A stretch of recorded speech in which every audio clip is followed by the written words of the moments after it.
Rimantė. Šiandien su jumis pakalbėsiu apie savo gegužės mėgstamiausius. Taip, jau tampa tradicija, kad mes mėnesio gale arba kito mėnesio pradžioje papasakotume jums apie tai, kas mums patiko, ką mes išbandėme, ką naujo atradome. Taigi, šiandien pakalbėsiu apie produktus, apie daiktus, kuriuos mielai galiu ir jums rekomenduoti. Tik nepagalvokite, kad tai yra reklama. Tai nėra reklama, tai yra tik mano nuomonė ir mano patirtis. Stengsiuosi labai greit viską apibūdinti, nes daiktų yra tikrai visai nemažai. Štai čia apačioje esu susidėjusi, gaila, jūs nematote, bet greitai aš kiekvieną jums iškelsiu ir parodysiu. Gegužė labai dėkingas mėnuo man yra ir norėčiau labai padėkoti ir pasakyti kai kuriems, kurie mane pasveikino, nes buvo mano gimtadienis, plus mamos diena ir kitos šventės, kad dėja tikrai ne viską spėjau dar išbandyti. Ir kai aš išbandysiu, būtinai apie kiekvieną dar papasakosiu, galbūt dar kito mėnesio pradžioje arba gale, o galbūt sukursiu video apie kiekvieną daiktą atskirai. Tiesiog pažiūrėsiu, kaip man labai patiko ir kiek man labai daug davė, kad galėčiau su jumis taip pat pasidalinti. O šiandien skubu pradėti nuo vieno tokio dalyko, knygos. Štai. Žurnalo, sėkmės žurnalo. Taigi, šis žurnalas jau tikrai yra atsiradęs ne gegužės mėnesį, bet mano rankose jis atsirado visai neseniai dabar. Gegužės būtent pradžioje ir kodėl tik dabar? Gal todėl, kad tik dabar atėjo laikas, nes iš tikrųjų anksčiau aš labai bėgdavau nuo to, bijojau šiek tiek atsakomybės ir pratimų. Aš žinau, kad reikės dirbti su savimi daug, įdėti darbo ir aš vis nuo to bėgau, bet gavusi dovanų, aš bėgti neturiu kur ir visgi labai džiaugiuosi ir noriu labai padėkoti už šios nuostabius pratimus.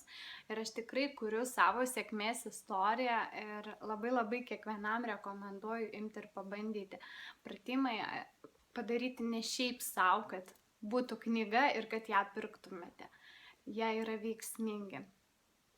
Dar kol kas aš nesu viso žurnalo užpildžiusi, bet pažadu, kai aš jį baigsiu, aš būtinai apie kiekvieną galėsiu jums papasakoti atskirai ir netgi papasakoti, ką man davė pats žurnalas. O gal net savo istoriją papasakosiu. Kitas dalykas yra, štai čia to surasiu, štai, dėkingumo žurnalo tušinukas. Tai tušinukas, kurį aš tikrai labai myliu ir kuris man labai tinka prie mano kiekvienos detalės, prie mano rankinuko, prie mano kompiuterio, prie mano užrašų knygučių, prie mano dėkingumo žurnalo ir sėkmės žurnalo. Ir jis yra labai patogus, labai minkštai rašo, nei per sunkus, nei per lengvas ir tikrai pripažinkim, kad labai išvaizdus ir kam patinka detalės, kas mėgsta stilių, labai rekomenduoju. Tada kitas dalykas, apie kurį kalbėjau balandžio mėnesio pabaigoje, apie mano mėgstamiausius, tai buvo dovana, kurią, sakiau, galėčiau rekomenduoti, bet nenoriu apie ją kalbėti, nes tai buvo dovana. Ir šiandien aš jau galiu pasakyti ir papasakoti, nes jau padovanojau ir labai žmonės džiaugiasi.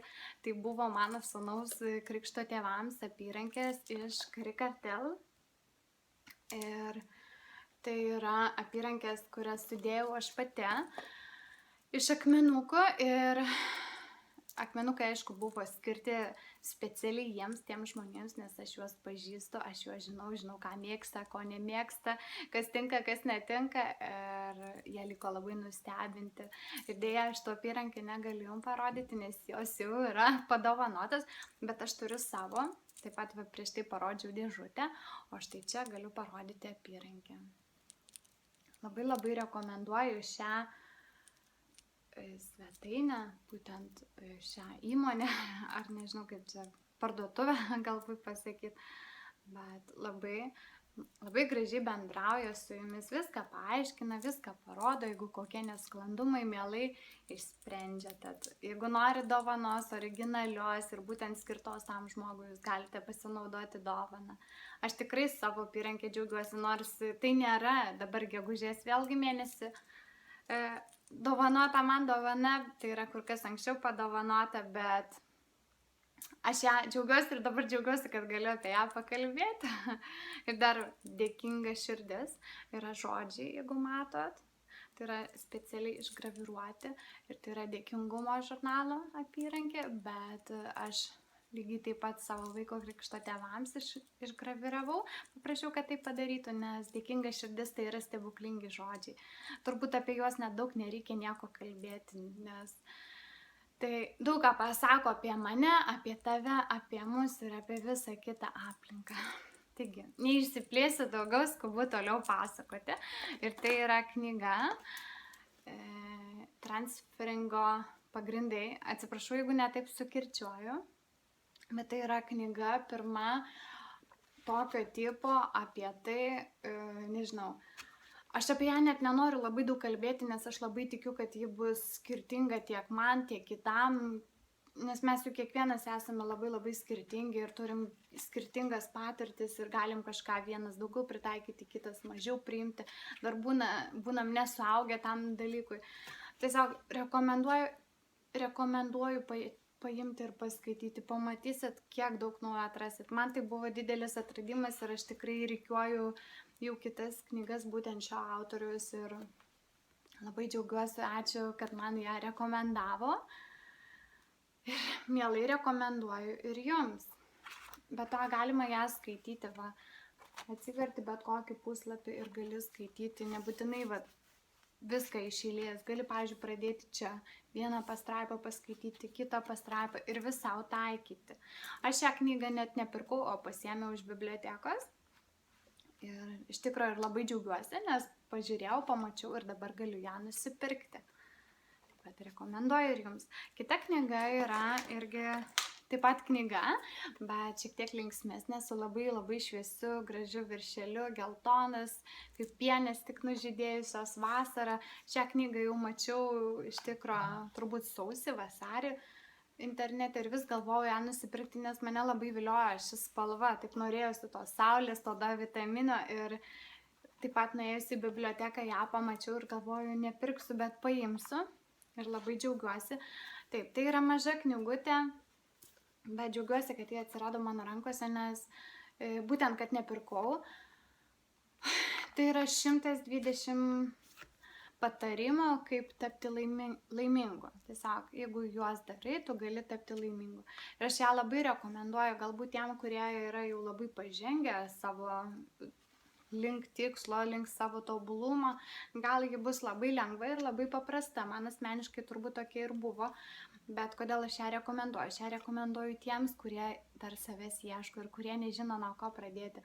Tai labai labai paprasta knygutė, paprasti žingsniai, bet jų laikantis tu gali labai daug pasiekti. Tad rekomenduoju. Tada kitas dalykas, vasara atėjo ir labai daug uodų prasidėjo. Ir man yra tokia problema, tokia bėda, kad mane labai labai beria nuo uodo įkandimo. Tad aš turiu vieną tokį vaistą, toks balzamas, psilo balzamas. Jis yra labai veiksmingas nuo saulės nudegimų, nuo uodų ir nuo dilgėlių. Kam yra alergija, būtent kaip man, tokie spuogai iššoksta labai labai dideli, jo pasitepus nėra jokio niežulio, tu nenusidraskai ir tu pamiršti apie spuogus. Kitą dieną tu gali laisvai eiti ir nebijoti apsirengti suknelis, nes nebūsi nusidraskiusi. Tai man yra tai atradimas. Šito vaisto tepaliuko nuorodos net neįmesiu, nes jūs galite rasti bet kurioje vaistinėje, tik nepatingėkit pasiklausti ir jeigu tikrai turit kažkokių problemyčių, labai rekomenduoju nuo uodų. Jie neapsaugo nuo uodų, bet įgėlus, pavyzdžiui, uodui, tai yra labai labai puikiai priemonė numalšinti niežulį. Tada kitas dalykas yra, jeigu apie gamtą pradėjom šnekėti, tai štai toks meškutis, mažas, gražus meškutis, taip. Tai yra, dabar šiuo metu nepasakysiu net ir iš kurio puslapio, nes tai buvo dovana mano sūnui, bet tai yra vienetinis rankų darbo gaminys, kuris yra iš Vilnos, kvepia mišku ir levandomis, taip pat jonažolių lašiukai keli yra palašinti. Ir jis yra toks mažytis, toks ypatingas meškutis. Žinau, kad vardu Bo, o nuorodą aš jums ten apačioje parašysiu, iš kur galite įsigyti. Bet kodėl aš apie jį kalbu, nes tikrai žaisliukų turim ne vieną ir ne du, bet kuo šis ypatingas. Šis ypatingas tuo, man patinka tie kvapai visi ir Vilna žinom, kaip jinai labai gerai tą kvapą skleidžia, labai ilgai išlaiko. Ir tos pačios levandos vaikui ir miegoti, ir pailsėti po energingos dienos yra labai labai gerai. Tad mūsų šitas meškutis, naujas draugas šeimos, tikrai šalia bus. Ir galbūt net ne vaikas gerai įsimiegos, bet dar ir mama šalia. Ir meškutis žino labai daug pasakų, o viena iš jų yra triušis, kuris norėjo užmigti.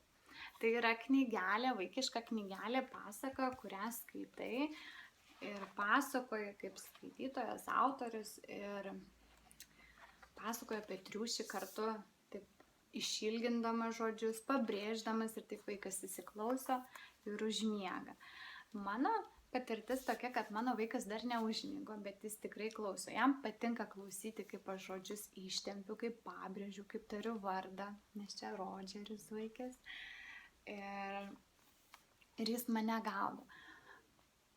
Aš tikrai tikiu, kad ateityje mums pavyks ir užmigti, nes, tarp kitko, šita ir knyga yra rekomenduojama nuo 3 metų, bet tai yra nuo vaiko priklauso. Bet šiuo metu džiaugiuosi, kad jis klauso ir man labai patinka skaityti, apsimesti pas autorium. Tai vat, labai labai rekomenduoju, įdomi knygutė ir ją lygiai taip pat galit nusipirkti bet kur, bet kuriame knygyne ar net prekybos centre. Mes gavom dovanų, tad jums įrodau, o net taip pat adreso nesakysiu ir nenurodysiu, nes tikrai jūs rasit bet kur. O yra pagrindinė knygutė, tai apie drambliukę, kuri nenorėjo užmigti. Esmė ta pati, 2 knygos, tik pasirinkit, kuri jums atrodo įdomesnė ir tinkamesnė. Ir dar paskutinis dalykas, tai toks dalykas, tai yra Cozy Wood gaminys, tai yra iš medžio, tokia yra parduotuvė, įmonė ar kas gamina, tiesiog viskas pas juos yra iš medžio. Prisipažinsiu, kad tikrai labai neseniai aš šitą atradau ir man tai buvo keista, bet dabar aš vis daugiau matau, kad yra medžio stalo kortelės, pakvietimai vestuvėm, krikštinom ir gimimui. Tai vat mes tokį turim, štai čia yra užrašyta mano vaiko duomenis, o čia yra oro balionas ir mes darėm per krikštynas, kiekvienas svečias paliko po piršto antspaudą. Štampą, ten buvo dar dažai, dažų spalvų galima pasirinkti kokių nori ir uždedi ir štai taip labai gražiai atrodo toks oro balionas su linkėjimais, pirštukais vaikeliui.